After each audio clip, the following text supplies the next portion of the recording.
In this video lecture, I will explain how to write a context-free grammar for a given context-free language. So now the example we have taken here is L is equal to A power n, B power n, where n is greater than and equal to 0.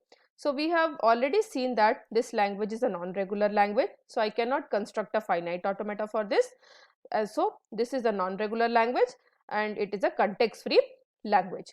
So here we have to construct a grammar for this. So we have already seen a context-free grammar has 4 tuples V, T, P, S. So V will be a non-terminal, T will be terminal, P will be production, S will be the start symbol. So we have to write a grammar in such a way that the production is in the form of A to alpha, and where left hand side A should be a non-terminal and it should be a single non-terminal, and right hand side of the production, this alpha should be a combination of terminal as well as non-terminal including null string. So the first step to write a context-free grammar is the way we used to construct a finite automata. What we used to do? We used to first write all the valid string of the language. So same way the approach will be similar. What we'll be doing, whatever language is given to us, we will be first writing all the valid string generated by that language. So now A power n, B power n, the string will be what? It is same number of A followed by same number of B. So here n is greater than and equal to 0. That means epsilon will also come because it will be string of length 0. And then when we have 1A, I will be having 1B, 2A, 2B, 3A, 3B, 4A, 4B and so on. So equal number of A followed by equal number of B. And one more thing we have to keep in mind, this A and B cannot come in any order. First all A should come and then B should come. So these are all valid string. If I say AB, AB, so here I have 2A, 2B, but it's not in this, the order is not correct. First A is coming and then B, then A, then B. So this is not a valid string. So whatever grammar we are going to write for this particular language, it should generate all the valid string of the language. Okay.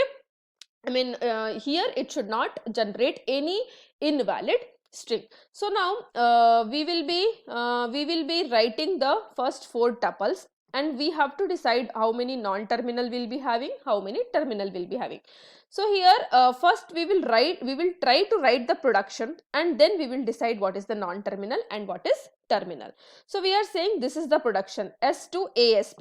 So here how we are going to write? So one thing we have to keep in mind, we are saying the same number of A followed by same number of B.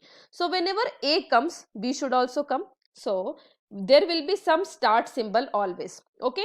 So suppose it is S only. In place of this S, you can take any other non-terminal also, but you have to specify that is the start symbol. Okay. So now we say for S, we write A, S, B. So why we write S in between? If I write only S to AB, what will happen? It will generate only this string AB. But we have to generate any valid string of this language where same number of A followed by same number of B. So if I put this non-terminal in between, so with this I will be able to repeat. That means if I say S to ASB, so the meaning is whenever A comes, B also comes. So when I say S to ASB, next time again I replace this S by ASB. Okay, so you can see here first 1A was there, 1B. Next time S is replaced by ASB. So now 1A come, B also comes. So 2A and 2B. Next time this S I replace by ASB. Now A comes, B also comes. So I have 3A and 3B. Next time I replace again S by ASB. So I'll have 4A, 4B. So whenever SA is coming, B is also coming with this production. So that's how we can say that the same number of A followed by same number of B. And one more thing, first A is coming here and then B. If I write S2 BSA, then what happens? First B will come, then A comes. So this will be wrong. Okay.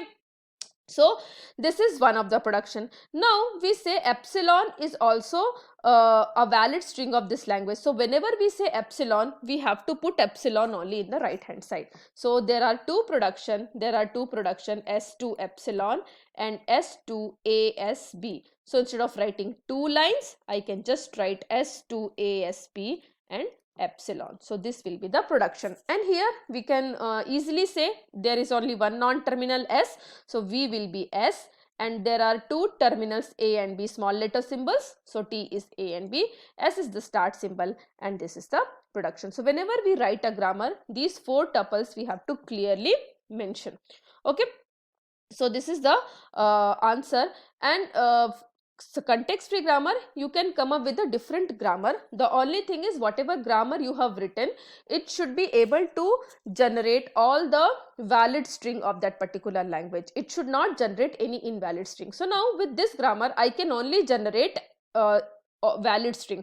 I cannot generate this AB, or if I say BBAA, so this is also invalid, so I cannot generate. Why I cannot generate? Because the production only is written in such a way that first A comes, then B comes, and I cannot have AB, means first all A should come, and then after this S all B should come. So that's why these are the invalid string I cannot generate with the given grammar. So whatever grammar you are writing, first point you should remember, it should generate all the valid string. Second point, it should not generate any invalid string. Okay, hope you have understood the concept. Thank you for watching.